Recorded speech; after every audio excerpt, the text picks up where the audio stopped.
Hey there, fellow classic comic collectors. As always, I'm Scott Harris King, and today I want to discuss the beginning of the Marvel Universe and how everything we know about comics could have been and almost was completely different if not for a weird and tragic quirk of fate that changed the course not just of comics history but pop culture itself. Let me set the stage for you here. It's the late 50s.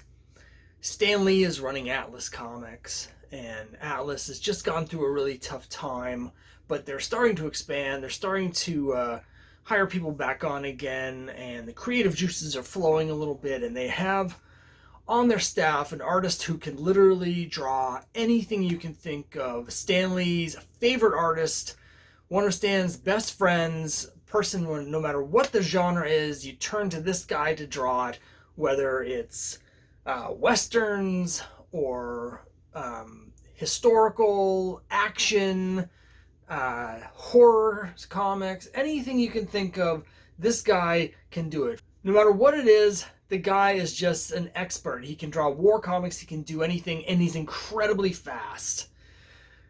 The thing is, though, I'm not talking about Jack Kirby. I'm talking about the late, great Joe Maneely, whose legacy has sort of been lost. Only sort of the hardcore comic collectors who collect stuff from the 50s remember Joe Maneely. His name has sort of been forgotten. But I want to talk a little bit about what might have happened if Joe Maneely had been around when the Marvel Universe was created. Obviously, we all know the story of how the Marvel Universe, came about with the Fantastic Four.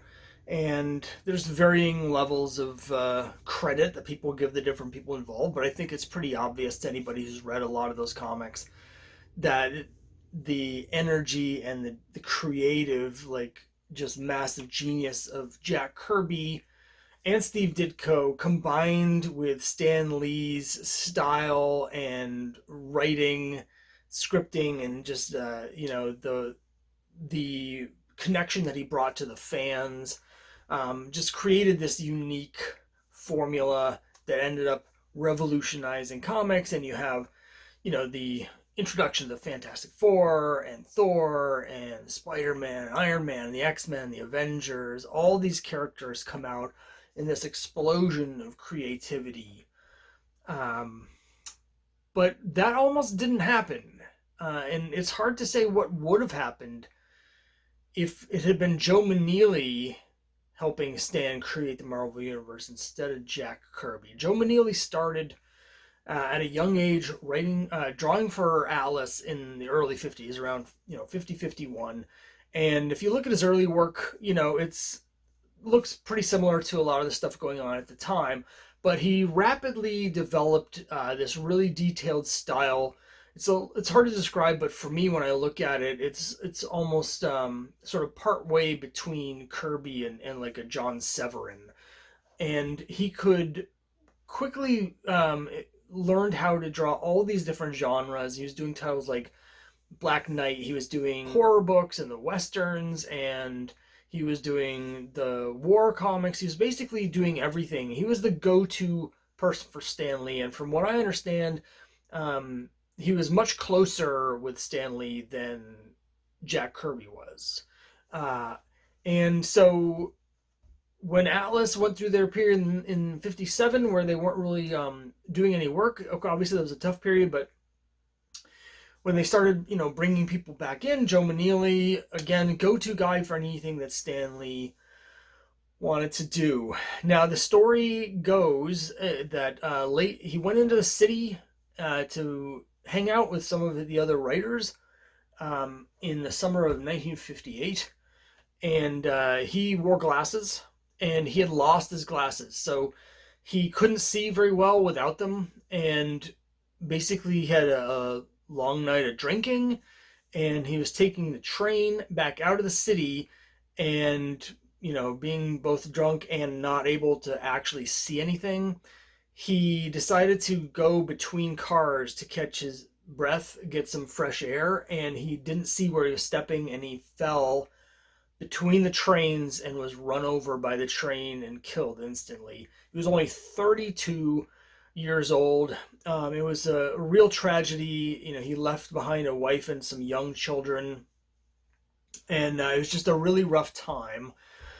And the story that I've read is that I think Sean Howe might have gone over this in the Untold Story of Marvel Comics, but basically that happened late on a Saturday night, and so Stan gets to work with his close friend having just died. He gets to work on Monday morning, and all of a sudden he's has this massive gap where he doesn't have his number one artist. And who should be standing there waiting for him at the office but Jack Kirby? So Kirby had been working at DC for a long time. He hadn't been working for Stan. He hadn't been working for Atlas. Kirby had, been doing his stuff with Prize, where they were doing all this romance and horror stuff with Joe Simon. And when that broke down, when the Comics Code came around, he ended up getting a job at DC, and he did a bunch of stuff like created Challenge the Unknown, and he did Green Arrow, and he did some other stuff for DC. But in 1958, he was working on a comic strip with one of the DC editors. I'm guessing it was Mort Weisinger, and I don't remember the details. But they had a falling out where Kirby felt like he was getting screwed out of some money, and the person he was working with was going back on the deal. So he made a stink about it, and so he was basically blacklisted at DC. If you can imagine this petty argument, DC ends up losing the greatest comic artist of all time, but they wouldn't give Kirby any work, so he needed work. I don't know whether you heard about what happened to Joe Maneely. My guess is he probably did, even though it was only basically a day later. The comic artists in New York City all knew each other.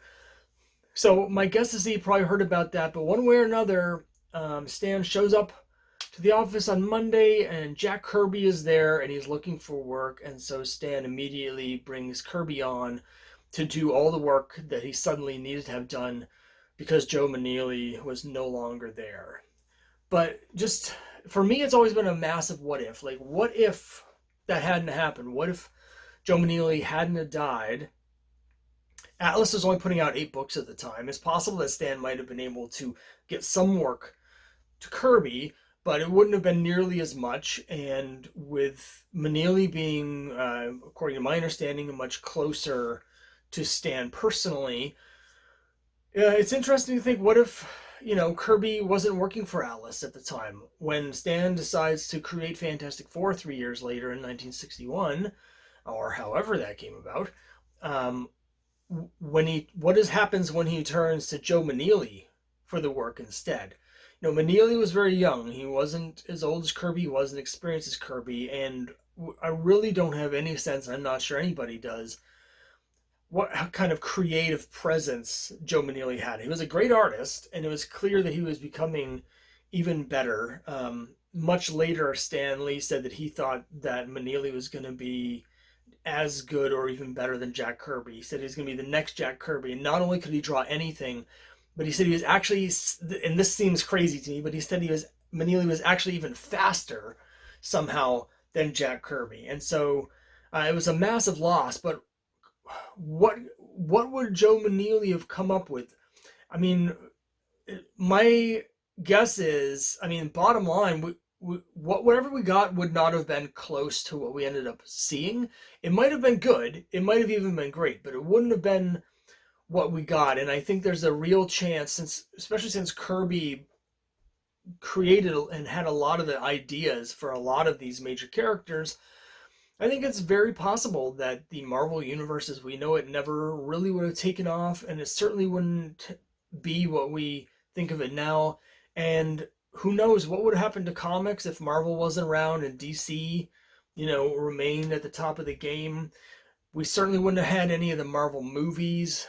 You can look at the story of Spider-Man to get sort of a guess as to how things might have happened, because Stan supposedly, gave the assignment for Amazing Fantasy 15 to Jack Kirby first, and Kirby came up with a version of Spider-Man that was very similar to his version of the Fly from Archie comics. And so Stan didn't like that, and he scrapped that.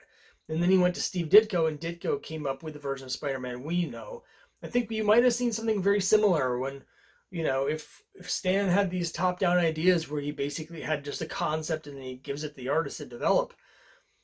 The versions of characters like Iron Man or Thor, although a lot of people think Thor was all Kirby, but all those characters, who knows what version Joe Maneely would have come up with. So it's just really an amazing, and tragic like quirk of fate where this great artist has this terrible accident, dies young, and that opens the door for Jack Kirby to become Jack Kirby, the legend we know, and create the whole Marvel universe. And so, yeah, that's just something I think about from time to time. It's one of those big what ifs. I do have some other what ifs. If you're interested, I can sort of get into what I think some of the other big, turning points in comics history, like what if this hadn't happened like this.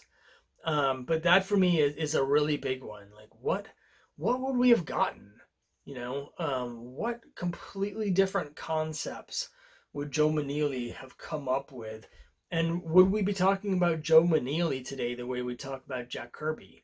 Would Joe Maneely be remembered as the greatest or one of the greatest comic book artists of all time, instead of being someone who only Atlas collectors even know ever worked in the genre? So yeah, I just wanted to talk about that a little bit today. So let me know what you think in the comments below, and let me know if you want to hear, any more speculation about some of these comic book what ifs. If you have anything else you want me to talk about, I'm always looking for ideas for new videos. So thanks very much, and I'll see you next time.